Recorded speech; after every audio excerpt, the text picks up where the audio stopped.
ain't never played in the freaking snow before, but I know one thing, we're gonna make some snow aces by dominating the line of scrimmage. Till the end.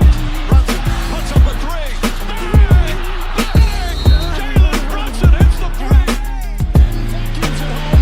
Here comes Hubbard. Oh, he's thrown away like a rag doll. And he throws in the end zone. Caught for a touchdown. This is the Mazz and Bads Show with Brandon Marrazzo and Charlie Baduini. Good evening, folks, and welcome into the first episode of Season 2 of Mazz and Bads. Unfortunately, we don't have producer Mr. Anthony Cafone here with us. He's got a very good reason not being here, though. It's his mother's birthday, and that is very important, taking the time to go have dinner with the family. So he'll be back with us next week. But, yeah, Mazz, just me and you tonight. About an hour, 45 minutes, I should say, before tip-off of Game 6, potentially, maybe, if the Indiana Pacers can't step up tonight. The final NBA game until October. But how are we feeling, Mazz? Over. It's over. First off, over? shout out Mama Cafone and happy birthday to her. Shout out Aunt. You know that's a good reason to miss the show, right? Not always great reasons to miss the show. That's a good reason. All right, family matters. But Chucky, we were like 45 minutes away from the funeral of the not only the NBA season but the Indiana Pacers championship hopes. I fully believe OKC has it on lock. I was going to say, you sound very confident. I know I am. For the sole fact of this, right? Came out last week and gave Indiana their flowers. But at the end of giving them their flowers, I even said if Carlisle pulls this off, top 5 coach all time. But I couldn't waver from the reigning, defending, undisputed, back-to-back number 1 seed in the West of OKC. They're stacked to the gills, dude, and they have the best star. They have a superstar, the only superstar in this series.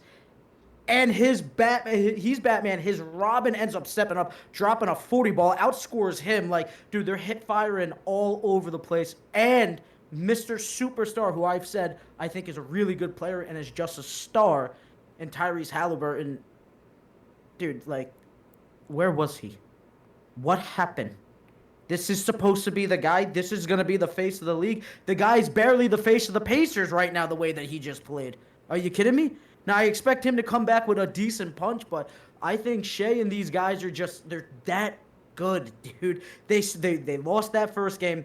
They stumbled a little bit. They ended up losing another game, but we saw when they want to get after, their wins are dominant performances. And I see them have no need to take their foot off the gas right now, dude. Like, they can literally break this thing open and just say, listen, we're going to be in Cancun, but we're going to be in Cancun with the gold, which is something that, honestly, they probably should have got a little farther last year, but they're young, dude. They come back, and this is it. This is always supposed to be. I've said from day one, this should be OKC and the Celtics, and now the Celtics are nowhere to be found. You are the best team in the NBA with the Celtics not being anywhere to be found. They deserve this. This is their moment, and I expect the only superstar left in the playoffs to get the job done, man. Where you at? Well, I'm sure you could attribute some of those struggles to the calf injury he's suffering right now. I mean, he did come out of Game 5 for a good chunk of the second quarter. Got an MRI this week on that calf, and he is going to play tonight. It remains to be seen how effective he's going to be or how many minutes he's going to play. You could totally see TJ McConnell get some more run as the healthier point guard for the Pacers tonight. But, yeah, definitely a brutal showing for Halliburton. I believe he was the first All-NBA player to not record a made field goal in the finals since, like, some black and white picture of a guy I saw in like the 50s or the 60s. So that's how long it's been since something like that's happened. But yeah, the Pacers just kind of looked like they weren't going to win that Game 5 back in Oklahoma City. They missed their kill shot, and Game 4 was the chance. They were up, I believe it was 8 points heading into the fourth quarter, something like that, something close before Obi Toppin missed a pair of free throws, and that just kind of sent the whole thing spiraling where Shea was able to take over in that fourth quarter. But yeah, if you're a Pacers fan, coach, player, front office, you name it, you are kicking yourself because you missed your kill shot. That was your chance to finish the series off and bring it back home, and they failed. And yeah, it just kind of feels like even if the Pacers do win tonight, are they really going to go march into Oklahoma City and pull off another win in a Game 7 scenario? Probably not. No, I think if you're the Pacers, you literally have to look at this squad and realize what you have. Yo, they made the most out of it. But can this be replicated again? I mean, dude, the cards have fell in their favor pretty much the last 2 seasons as far as this thing, the wheels fell off. They are grinding down the street at this point, and it's just going to come to a stop because on the other side, you got a Corvette flying past you, all right? Or should I say a thundering herd just storming right past you, right? So it's like you need to look at this and realize, hey, Tyrese is still going to be the guy. We still have Siakam. But maybe it's time for another third guy, too. Not that Miles Turner isn't, a solid player, but, like, they just need more firepower if they want to run this team back another year. You have the coach. You have the guy that is taking you as far as you possibly can go. But, like, at some point, this thing was going to stall out. And it just so happened to be the finals. It's happened 3 rounds before I thought it was going to. I thought the Bucks were going to be able to take them down. And then they get past that. I thought the Cavs for sure, even with the injuries, were going to be able to pull that one off. They shut me off. The Knicks, I'm not even over it. You're the Knicks fan, and I'm the one not over it, for crying out loud. And now here they are against the Thunder. It's just, I never truly saw them raising the goal, dude. Like, and if they would have done it, like I said, greatest run, I think, ever, just in terms of odds, in terms of, like, who's on this team. But this is the new NBA, especially with how the CBA agreement is, of, like, you're going to see teams built like the Pacers more, built like OKC more, of just depth, 1 to 2 stars, and just solid, deep players coming after. You're no longer going to be seeing big threes, big fours potentially, right? Like, this is just the new era of basketball. However, I do think that everybody's going to be getting on this wave, and the talent that other teams have, they need to make some serious acquisition changes and get these depth players even better if they want to ever think about running this back, because the stars can't align 3 times like this, man. Not everybody's going to be injured like this for you to take advantage of. Not everybody is going to be sleeping on you now because they've already slept on you, particularly this season, and you've made them pay for it. There's just no way I see this happening again. So it was great to watch it, but I also hated on it, like, the entire time with it too. But yeah, dude, I think it's over. I really think if the Pacers want to run things back, they gotta change things, man. Because I just there's no way they get past this game. I think it's over tonight. I'm calling the shot. Well, so like you kind of got some clashing points there. So like they need to go get a third player, but also because I'm saying Miles Turner, right? Yeah, is solid guy, but I think there's other guys that you can take what you're paying him and maybe go get just a better scorer out of that, right? Just a better player. It's not going to be a Luka Doncic, obviously. It's not going to be a LeBron James, a Steph Curry. But there are guys out there that can do more of what you need. Like, you can have your center only averaging, about like 15-ish points for you. Like, as your third, that's just not going to be enough right now when you got a team like OKC and their top 2 guys are going for 30 and 40. If Siakam's not going for 40 and Halliburton's not making a damn shot, it's on Turner then, right? To step up and try to match that score, and he's not capable of it, I mean, he was capable of it up until this series. He had some monster games throughout the Eastern Conference playoffs. I don't know what it is. Maybe it's the double big lineup that's throwing him off. I mean, he saw it against the Knicks, but he had no problem shooting over Karl Anthony Towns and driving on Mitchell Robinson. But I guess Isaiah Hartenstein and Chet Holmgren are just different animals. If I'm Indiana, and I can't believe we're talking about this like the series is over, which, I mean, we both feel the same way, that it's heading in that direction. But if I'm Indiana, I'm running it back next year. I understand what you're saying with the 2 years in a row, the luck with the runs, but at a certain point, it's not luck anymore. If you've won 7 playoff series in 2 years, you know what I mean? So, excuse me, I'm sorry, you've won 5 or 6. My math is incorrect at the moment, but if I'm Indiana, I'm running it back. You're the clear favorite in the East going into next season because, I mean, How many other teams in the East are going to get like that much better? Boston's taking a step back. The Knicks are going to be the same, who you just beat in the Eastern Conference Finals. Milwaukee might make a move or two. Cleveland's going to be, probably around the same. They're not going to make any monumental changes. So if I'm Indiana, I'm rolling with the punches. I'm hoping my team learned from this finals run, and I'm coming back next year. And you're probably going to see, if you do make it back, the same Oklahoma City team, because these guys are really coming into their own now, blossoming into what maybe could be the next NBA dynasty. So I'll tell you right now, even with Boston supposed to be taking a step back, even that step back isn't going to be that bad. There's talks of them going to get like a guy like DeMar DeRozan. Like Jason Tatum's not going to be around. Like they're still an organization that's going to get the job done for me. So it's like even the retooling, it's still going to be a hell of a battle with them, right?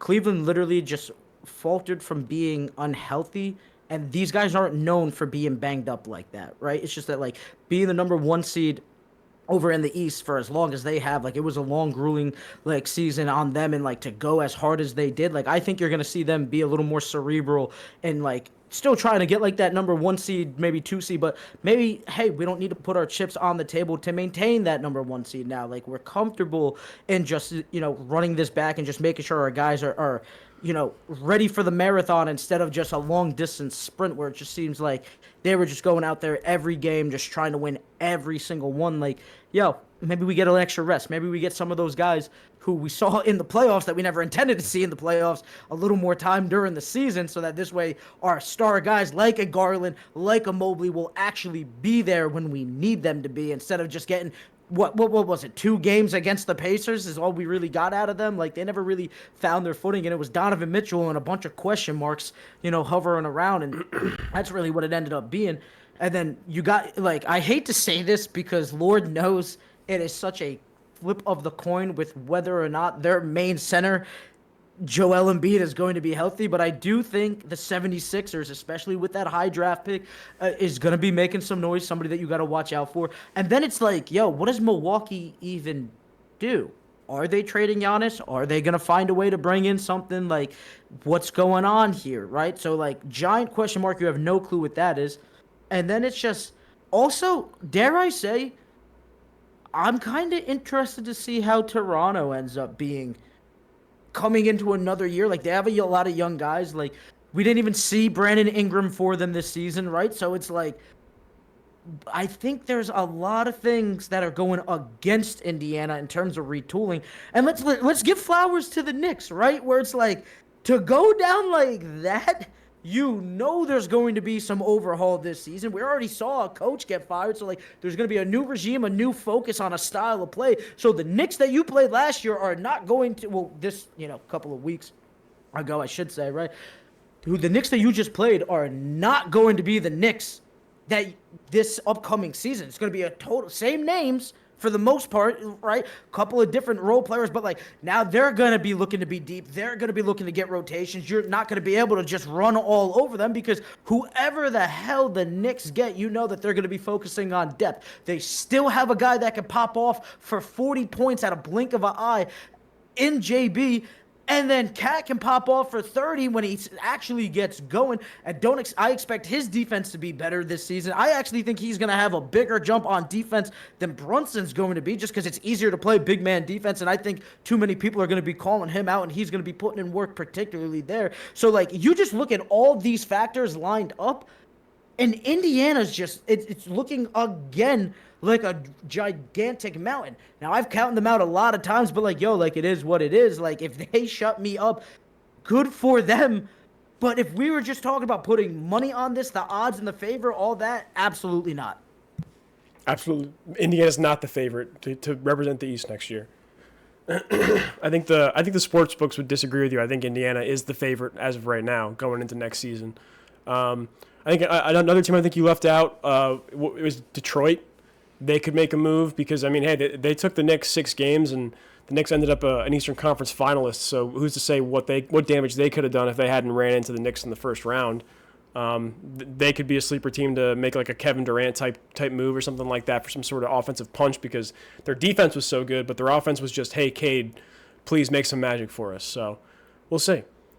Dude, there's talks of Kevin Durant. I completely forgot about the Pistons. There's talks of Kevin Durant entering the damn East. Like, yo, last time KD was in the East, like, granted it didn't go how Brooklyn intended, right? But even with the injuries that team had, like, he wasn't the one that was banged up. He wasn't the one not performing. If he doesn't have a ridiculous foot size, like, the Milwaukee Bucks championship probably never even happens, right? So it's like we see Brooklyn in there. Maybe Phoenix actually has a title. You have no clue. But all I'm trying to say is that when Kevin Durant enters the East, the entire place gets shooken up. So it's like I completely even forgot about Detroit because of all the other factors. So it's like if you want to tell me Indiana's your favorite coming into next season, I get it. They're dogs, but I still have to rock with just what I feel in my gut of they just had the stars aligned. I don't know. That's all I really got for the finals. I mean, we're about to head into the elimination game very shortly. But Mazz, let's get to the other massive NBA news, and that is something that you've been talking about. I remember this back in the Ant and Mazz days on the radio, of you saying that Jeannie Buss needs to sell the Lakers because. Just like it's kind of crazy. We talked about this last week with the Cincinnati Bengals and their ownership. They were a team that, back in the 80s, in the 90s, yeah, they were in the upper echelon of spending and money and whatnot. And then as this new era of not just NBA but team ownership in Major League Baseball, the NFL, when these large conglomerates of financial corporations that have literally billions and tens of billions of dollars to drop at a single moment in time whenever they really feel like it, are behind these franchises. And now the Los Angeles Lakers are going to have that financial horsepower backing them going forward. So, Mazz, hit me. What is your instant reaction to this, a new era for Los Angeles Laker basketball? I mean, is the sale final, or are we just in talks right now? It's going to happen. It wouldn't have been reported if it wasn't going to happen. Okay, that's what I thought, dude. Because like I saw it and I was just like, yo, like, this is the same people in charge of the Dodgers. Like, like I'm ecstatic. Like, it is the most bittersweet feeling on the planet. And if the Yankees ever sell, if Steinbrenner ever sells, it's gonna feel the same way. Of course, I just so happen to be a fan of like both franchises, but like it's the same thing where it's like you want to thank the family for everything that they've done, but it's just a new era. Like, I don't think Jeannie's a bum. No. I just think that the new era of ownership is here. I do wish that Jeannie was a little more of a fan at times. I do think that, like, not that, like, she doesn't care about the Lakers because, like we said, like, it is, like, their biggest form of income, but, like, the fact that you're even considering selling it, like, let's be honest, money talks and BS walks, right? So it's like, I get it, dude. When you got that money staring at your face, it's hard to say no. But me personally, it's like, I don't think I could ever sell that team. That's how much it would mean to me, right? So it's like, I don't think Dr. Buss, for any amount of money, would have ever sold the Los Angeles Lakers, So, like, she's respectfully gotten us a championship, right? But she's not her father. And the way that I look at, like, the Lakers, like, I still question leadership. Like, dude, I just got Luka Doncic, and I come out here all the time, and I'm like, I have LeBron James, who I believe is the third greatest player in the history of the damn sport, and Luka Doncic, a top 5 player in the NBA, and he's closer to 3, right? And I still do not have full faith in this organization. Because it's literally a roll of the dice, I feel like, every damn time. And the one championship that we've really gotten under her leadership, let's be honest, the entire world shut down. Everybody got rest. We got to retool. And, like, if that doesn't happen, we're not winning it that year. AD was nowhere to be found until he got the damn rest. You can't say that for sure. Come on. I don't think he wouldn't have played in the playoffs if we would have played when playoffs were supposed to have happened. He was banged up. Like, so it's like, I remember him being, basically like a day-to-day case, essentially. Like, we have no clue. But I do know that 2 months, my apologies, I do know that 2 months that we got to shut things down and rest up and retool, like, it made us ready to go. And then you factor out travel. I've always said it's the purest form of championship ever won, not the best championship. But can't tell you that we win that championship that year if we had to play off the get-go right when it was supposed to happen if the world doesn't shut down. So it's like all that factored in. It's like, and like we just said, like the new CBA, like you're going to see deeper teams, this and that. Teams still have to be willing to go into the luxury. Like I know that there's a salary cap and it's not going to be the same as baseball, but you get these guys, the guys who just blank checked Shohei Ohtani, the guys that have made the trades left and right to bring all-star names, not just stars, all-star names to the Dodgers. They're like, yeah, dude, we'll throw this all day. Like, we're in the business of winning and dominating. This is a group where I never have to question, are they going to go in all on a guy? Are they going to be willing to pay everything? They are of the new era where it's just like, yeah, no, we have the financial backing. Like it's not a question of whether or not we're going to pay to win. It's just whether or not do we put the right guys in place. Where with Jeannie, it's like, hey, are the guys going to be, and it has nothing to do with her being a woman, none of that, like just had the Lakers ownership group right now of strapped for cash. You know, are they going to put the right guys in place, one, and two, are they going to make the right move? So if I can at least eliminate the cash game from it, I only got to worry about the one thing. It sucks that it's not going to be in the Buses family anymore. However, it is that time, dude. So like I'm fine with it. I'm fine with that. So they are going to retain like a minority stake, the Bus family. So they're not going to be completely out. They'll still be part of the Laker ownership group. It'll just be the Mark Walter is I can't remember the name of the financial group, but Mark Walter is the like basically the head honcho there. So one of the big things I think you're going to see, and you're right, Mazz, because it's not like an MLB where when they came in with the Dodgers and they were able to go get Mookie Betts and go like you said, give Shohei Ohtani a blank check. But what they were able to do, and the Dodgers, it's actually, they were very similar to the Lakers before they were bought. It was kind of the same kind of mom and pop, like, hey, we have enough money to run the team. Like it was, we have the brand of the Dodgers, but they didn't spend like it. They were, like Pittsburgh Pirates or, Miami Marlins. We're going to stay under the threshold, and we're not going to pay the most that we can in order to put out a good product on the field, because the Lakers were doing that. But what's going to happen now is you're going to see that they're going to invest in their infrastructure. I mean, I can almost guarantee you 2-3 years ago, if the Bus family wasn't in charge, they would have built themselves a new arena just like Steve Ballmer and the Clippers did, not gone back to Crypto Arena or Staples or whatever it is these days. But I think the biggest thing you're going to see is, what was one of the first things the Dodgers did once they got the new ownership? They went to the number one team in baseball in terms of development, player development, scouting, and they took Andrew Friedman from the Tampa Bay Rays and they brought him to the Los Angeles Dodgers. And I think I don't know what the name is or who the person is that you're going to see who's going to be brought to the Lakers, but they're going to get the best basketball person that money can buy, and it's going to start a new era of Laker basketball. And I think it's only going to be for the best going forward. And I firmly believe too, where like you look at JJ Redick, who was not the first choice for the Lakers at head coach.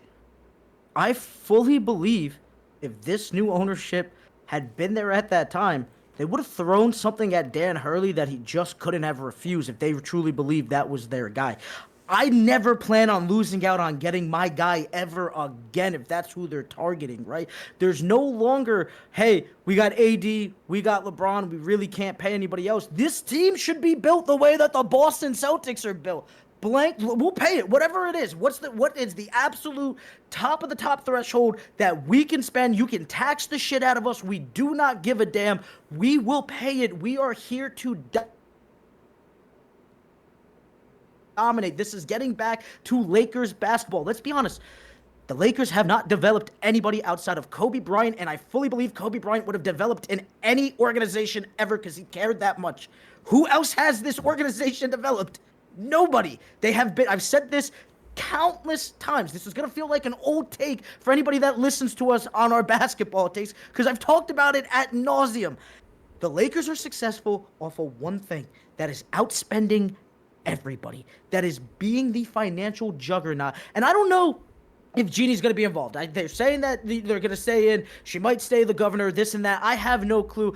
They said the same thing about, Marky Mark down in Dallas, and all of a sudden he's gone. It's like, oh, yeah, I've been out for a while, and nobody even knew it. So I don't even believe that she's staying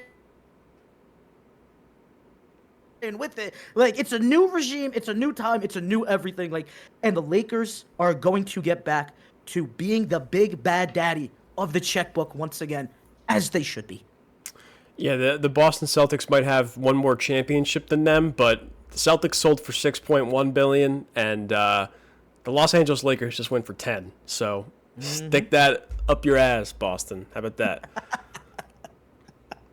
I hate Boston like an LA fan should. My fault. No, I understand you. It's just that's hilarious, Chucky. And let's be honest, if it was LA instead of Boston in some of those rivalries, especially in with finals, like the Knicks and Lakers didn't really match up all too often in the finals if they ever have at all. I can't think of. The Knicks got their championships over the Lakers. Yeah. So if those went the other way, you might be feeling a second way, another way about that. God damn, Willis Reed. Walt Clyde Frazier. Walt. It's my father's favorite player of all time. The GOAT. But, whoa, is he the greatest? Is he the greatest Nick? Walt Clyde Frazier is the greatest Knickerbocker of all time. No questions. No questions. I like that. I hear Patrick Ewing a lot. I like this. He's like probably number 2. I mean, maybe Willis Reed. You could make the case for number 2, but to me, it's Walt Clyde Frazier. Yeah. Okay. We'll talk about that another day. As the number 1, number 2. You could okay. Sure. We'll talk about that another day. We'll definitely get into that. We're going to be hitting some basketball content throughout the summer. That's a dog day of summer conversation. No, 100%. But, man, we'll see what happens moving along here. But the Lakers are coming back, I guarantee you. And, listen, JJ better watch out, too. Dude, Rob Pelinka. Who you want? Rob Pelinka better watch out. Oh, dude. I don't know how many years that Luka trade bought him, but it might not be enough. I'm going to be honest with you. What are they going to care? You already got him. You got us for him. It's done. Now it's like we take over from here and you already, like, you know what I mean? Like, there's no loyalty, dude, unfortunately. But, like, Rob Pelinka's a guy that I have legitimately know for a while, Because it's like he always gives me he gives me Anthony Davis. He gives me Luka Doncic. But then who the hell else is on the damn roster? So it's like I could get the big name, but I have no faith in him actually constructing a winning championship roster like this, Like, I've said, Austin Reeves should be the 6th man, and he's my 3rd star. That's Jackson Hayes is not a starting caliber center. All right, well, we don't need to spend any more time on that. Not to turn this into a Lakers conversation, but to be fair, that wasn't the plan going into the season when they signed Jackson Hayes. So to be fair, they're the ones who reneged on the Mark Williams deal, right? Okay, also fair. So it's like, and he looked pretty okay to me when he was playing for Charlotte. So, like, for whatever reason, they didn't want it. I'm just saying, like, so for every giant step that we take forward, I feel like there's, like, 2-3 steps that come back at us. So, like, it is what it is. Like, I love you and I hate you. There's high highs and low lows at times, but it is what it is. I'm here for a new era as a fan of the franchise. So, the only other major sports headlines this week were J.J. Spawn at the U.S. Open. I don't know if you watched any of that last weekend. Saw that putt. What was that? Crazy. 60. Was it 64, 68 yards? Something like that. It was a fucking long putt. I saw the putt, and I went, no damn way. I was just golfing today. Did absolutely horrible. Didn't even keep score. It is what it is. Didn't even finish. Started downpouring on us. On hole 14, we were like, screw it. Giant crack of lightning came, and I was like, yeah, we're getting out of here. Like, no thank you. Where'd you play? And I'm lying. It didn't start downpouring, but rain started coming. But the downpour started coming following. Sure. Where was I? Flanders Valley. Flanders. That's my dad's home course. I'm very upset about it. Why? A beautiful course. It was fantastic. But I was told it was like $50, and Schmucko was looking at the damn, what's it called? In-county prices. My cousin offered to pay, and I was like, nah, dude, you literally got me a PS5 for graduation. Like, I got this one. But then we got there, it was like $80. I was like, damn, bro, I should have let you pay. Like, it was like $84. I was like, oh my God. Everybody stop asking me to golf at nice places. I'm sticking to Lake Lackawanna. That's my home course. $24, 18 holes, play the 9 holes through twice with my walking cart, and I'm sticking to it. All Amen. right? The only other thing I wanted to touch on was Rafael Devers trade. If you wanted to chat about that for a little bit.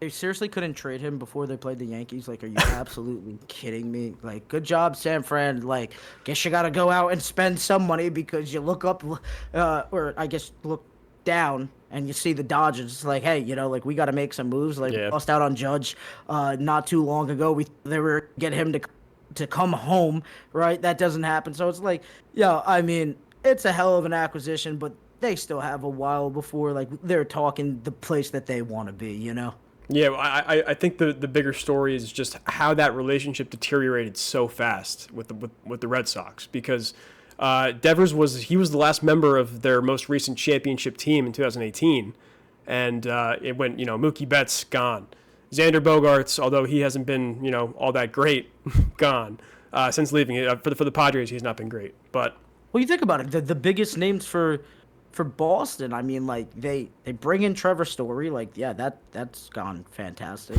right?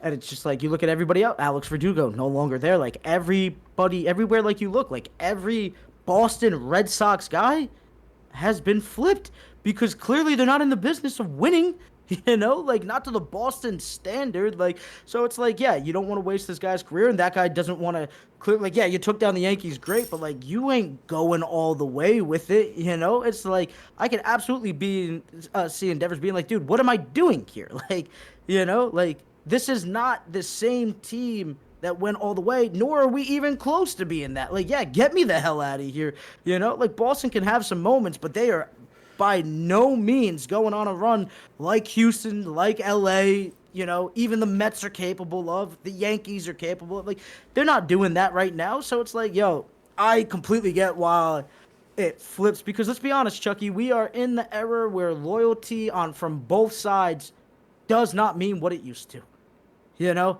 Like, unless you are the face of not only the franchise of the league, you're not getting the love sometimes from your franchise, and players know that they're not getting that love. So it's like, dude, I don't care about being a lifer here. I care about getting this paycheck and competing, because at the end of the day, no one's going to talk about how great I was on a certain team. They're going to talk about my entire legacy. And what's the point of me being loyal to you if at any moment you're just going to say deuces? So I might as well force my way where I can, Well, at least on the way out. Well, you're not always going to choose where you're going, but I'm saying on the way out. I think it started with free agency this offseason. I mean, Devers had been playing third base for the Red Sox since they brought him up from the minor leagues. He played third base on that championship World Series team. And the analytics were bad in terms of his defensive capabilities. He just was not – he's a great hitter. And after a slow start this season, has been great. But it started with Alex Bregman, that signing when they brought him in to play third base. And now, all due respect to Bregman, he's a fantastic defensive player. But they didn't let Devers know that, hey, we're bringing this guy in to play your position. So Devers is pissed off all spring training. And they're saying, all right, well, are you interested in moving to DH? And Devers is like, no, I'm a third baseman. No. And he eventually acquiesces. He does move to a full-time DH role, and that's where he was to start the year up until last weekend when the Red Sox swept the Yankees, as you so aptly mentioned. But then Alex Bregman goes down a month ago, and hey, Rafi, can you go back to third base? No. Before that, Tristan Casas breaks his leg as the Red Sox first baseman. Hey, Rafi, can you play first base? No, I'm DH. He gets traded to San Francisco. What do they ask him at his press conference? Hey, Rafi, what are you playing? He goes, I'm open to playing anywhere in the infield. But think about it, right? Think about it. Can you blame him? Had you had the conversation of, this is what's out there, this is what we're bringing in, and quite honestly, we need it. We need you to go somewhere else. You don't have that conversation, or if that conversation doesn't go too well, like, people have egos. People don't want to give up their spots, and people want to be in the spotlight, right? However, when you take care of people, right, or you're starting off on a new relationship, it's like, yo, I want to make my best impression. When I know the dog that I'm lying with and how I've been, things are going to go, like, yeah, dude, I'm going to be more incentivized to do anything necessary when I'm the new kid on the block, as opposed to, you know, the old dog in the yard that hasn't been thrown the bones that he's been looking for. You know what I'm saying? So it's like, I get it. I get it too. No sweat. Well, Mazz, we are 11 minutes to tip for Game 6 of the NBA Finals, and you are saying OKC's finishing it tonight? Absolutely, it's dead, dude. I mean, it's wraps, finito, finished. They're gonna throw a giant punch, and somewhere, I'm calling it right now, middle of the third, I'm talking somewhere around like 5 minutes left in the third. That's when the blow comes and the storming from, regardless of where they're at, that's where the gap is either closed if they're down or they take off running with it, and that's middle of the third. I guarantee you they find the extra legs and they put the cap on it. All right, I disagree with you. I think Indiana wins tonight at home. We're going back to OKC for a Game 7, but OKC finishes it out at home. So, see what happens. Fair enough. See what Let's happens. See what happens. Chucky, one last thing, because we got 10 minutes before the start of the game. A little NFL talk. I just want to hit you with it real quick. How?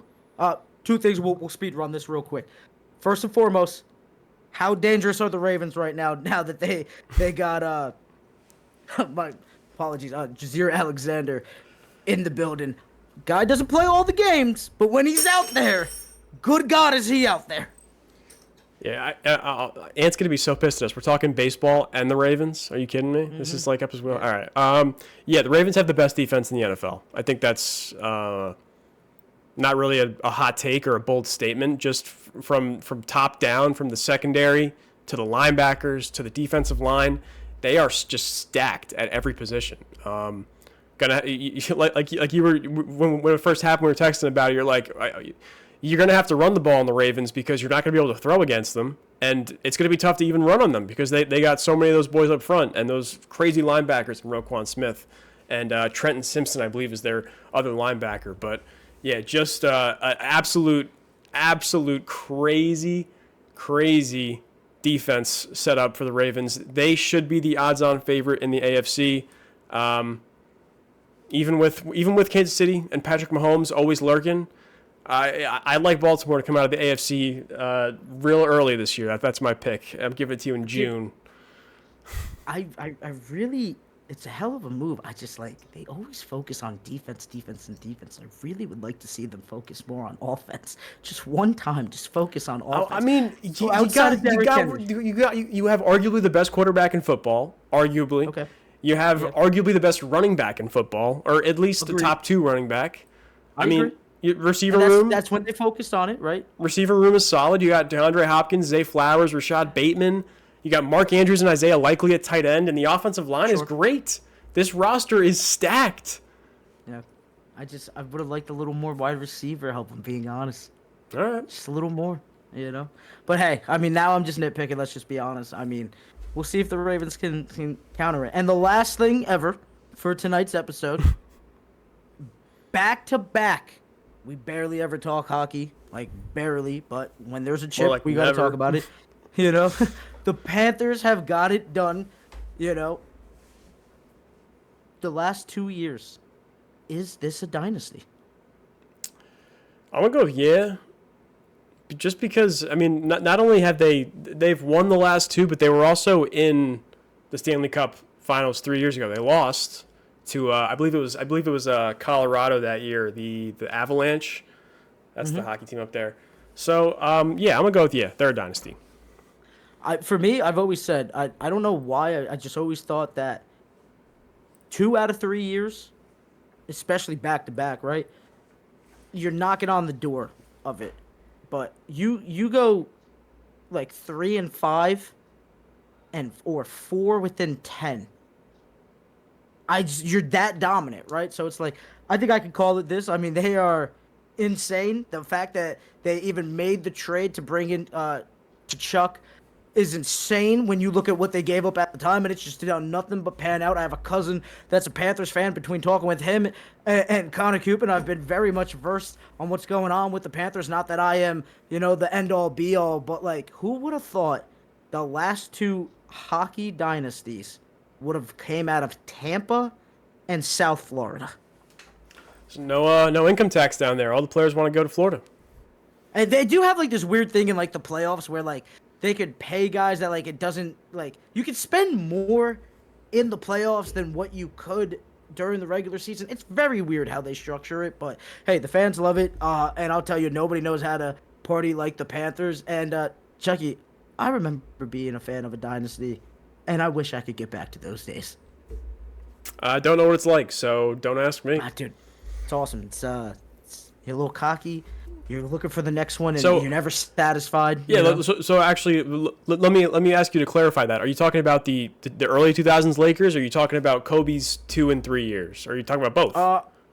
Kind of both. I was a child for, like, the first one. I very much, like, remember it, but, like, dude, like, we're talking, like, 5, 6 years old. Like, it's not as ingrained in the memory. Like, I remember it happening, like, and I remember celebrating it, but that Kobe one, with especially taking down Boston, oh my God, like, it was just like, yo, we're never losing, we're running it back, another year, another one.